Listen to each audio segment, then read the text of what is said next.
আসসালামু আলাইকুম রহমতুল্লাহ। Welcome to my channel. সম্মানিত মুসলিম ভাই বোনেরা, আজ আমি আপনাদের সামনে আলোচনা করব দুরূদ শরীফ পাঠ না করার অপকারিতা বা ক্ষতি সম্পর্কে। দুরূদ শরীফ পাঠ না করলে কি ক্ষতি হয় বা অপকারিতাটা কি সে সম্পর্কে আলোচনা করব।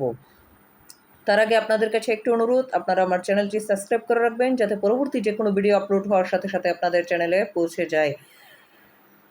দুরূদ শরীফ পাঠ না করার অপকারিতা। হাদিস হযরত আবু হুরায়রা রাদিয়াল্লাহু আনহু বর্ণনা করেছেন, হযরত রাসূলুল্লাহ সাল্লাল্লাহু আলাইহি ওয়াসাল্লাম ফরমাইয়াছেন, যে ব্যক্তি আমার প্রতি দুরূদ শরীফ পাঠ করতে ভুলে যায়, স্মরণ রাখিও সেই ব্যক্তির জান্নাতের পথ ভুলে যাইবে। রাসূলুল্লাহ সাল্লাল্লাহু আলাইহি ওয়াসাল্লাম বলেছেন, যে ব্যক্তি আমার প্রতি দুরূদ শরীফ পাঠ করতে ভুলে যায়, স্মরণ রাখিও সেই ব্যক্তি জান্নাতের পথ ভুলিয়া যাইবে। অন্য এক হাদিসে বর্ণিত আছে, রাসূলুল্লাহ সাল্লাল্লাহু আলাইহি ওয়াসাল্লাম ফরমাইয়াছেন, যে ব্যক্তি পিতামাতার অবাধ্যকারী এবং আমার সুন্নাত ত্যাগকারী এবং আমার নাম শ্রবণ করত দুরূদ শরীফ পাঠ ত্যাগকারী, তারা কিয়ামতের ময়দানে আমার সাথে সাক্ষাৎ লাভ করতে সক্ষম হবে না।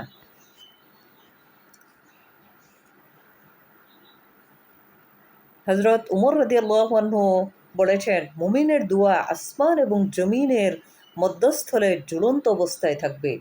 দুরূদ শরীফ পাঠ না করার ফলে মুমিনের দোয়া আসমান এবং জমিনের মধ্যস্থলে ঝুলন্ত অবস্থায় থাকবে যতক্ষণ পর্যন্ত তাতে নবী করিম সাল্লাল্লাহু আলাইহি ওয়াসাল্লামের নামে দুরূদ শরীফ পাঠ না করা হয়। মুমিন ব্যক্তির দোয়া আসমান এবং জমিনের মধ্যস্থলে ঝুলন্ত অবস্থায় থাকবে। আল্লাহর দরবারে সেই দোয়া পৌঁছাইবে না যতক্ষণ পর্যন্ত রাসূলুল্লাহ সাল্লাল্লাহু আলাইহি সাল্লামের নামে দুরূদ শরীফ পাঠ না করা হয়। হযরত ওমর রাদিয়াল্লাহু আনহু হতে বর্ণিত হাদিস। হে মুসলিম ভাই ও বোনগণ, এই হাদিস দ্বারা প্রমাণিত হয় যে যারা প্রিয় নবী সাল্লাল্লাহু আলাইহি সাল্লামের প্রতি দুরূদ শরীফ পাঠ করো না, তারা রোজ কিয়ামতে নবীর শাফায়াত লাভ করবে না এবং বেহেশতবাসীও হতে পারবে না। অতএব আমাদের কর্তব্য হচ্ছে মহানবী সাল্লাল্লাহু আলাইহি সাল্লামের প্রতি দুরূদ শরীফ পাঠ করা এবং প্রত্যহ তার নামে দুরূদ পাঠ করা। রাসূল সাল্লাল্লাহু আলাইহি সাল্লামের নামে, নতুবা রোজ কিয়ামতে নাজাতের কোনো আশা করা যায় না। হযরত রাসূল আকরাম সাল্লাল্লাহু আলাইহি সাল্লামের প্রতি এবং তাহার পরিবার পরিজন ও তাহার সন্তান সন্ততি ও সাহাবাগণের প্রতি আল্লাহ তাআলার রহমত এবং শান্তি বর্ষণের জন্য প্রার্থনা করার নামে দুরূদ। রাসূল সাল্লাল্লাহু আলাইহি সাল্লাম এবং তার বংশধর ও তার সাহাবীগণের প্রতি আল্লাহর নিকট শান্তি বর্ষণের প্রার্থনা করার নামই হচ্ছে দুরূদ। মহানবী হযরত মুহাম্মদ সাল্লাল্লাহু আলাইহি সাল্লাম ফরমাইয়াছেন, আল্লাহ তাআলার বহু ফেরেশতা জমিনে ভ্রমণকারী রহিয়াছে, যাহারা আমার নিকট আমার উম্মতের পক্ষ থেকে তাদের সালাম পৌঁছাইয়া দেয়। নাসাই শরীফের হাদিস। রাসূল সাল্লাল্লাহু আলাইহি সাল্লাম বলেছেন, পৃথিবীর জমিনে অনেক ফেরেশতা ভ্রমণকারী রহিয়াছে, যারা আমার নিকট আমার উম্মতের পক্ষ হইতে তাদের সালাম পৌঁছাইয়া দেয়।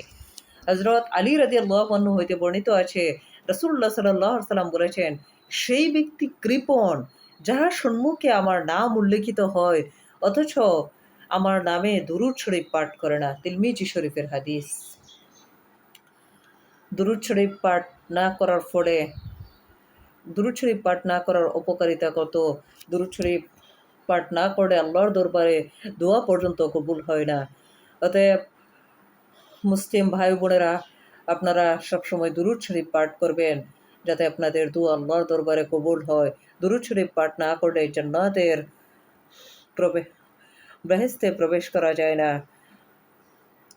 রাসূল সাল্লাল্লাহু আলাইহি সাল্লাম বলেছেন, যে ব্যক্তি দুরূদ শরীফ পাঠ করতে ভুলে যায়, সে যেন বেহেশতের রাস্তা ভুলে যায়, জান্নাতের রাস্তা ভুলে যায়। দুরূদ শরীফ পাঠ না করলে বেহেশতের রাস্তা পর্যন্ত ভুলিয়া যায় সে ব্যক্তি। তাহলে আমাদের সবার উচিত রাসূল সাল্লাল্লাহু আলাইহি সাল্লামের নামে দুরূদ শরীফ পাঠ করা। আসসালামু আলাইকুম ওয়া রাহমাতুল্লাহ।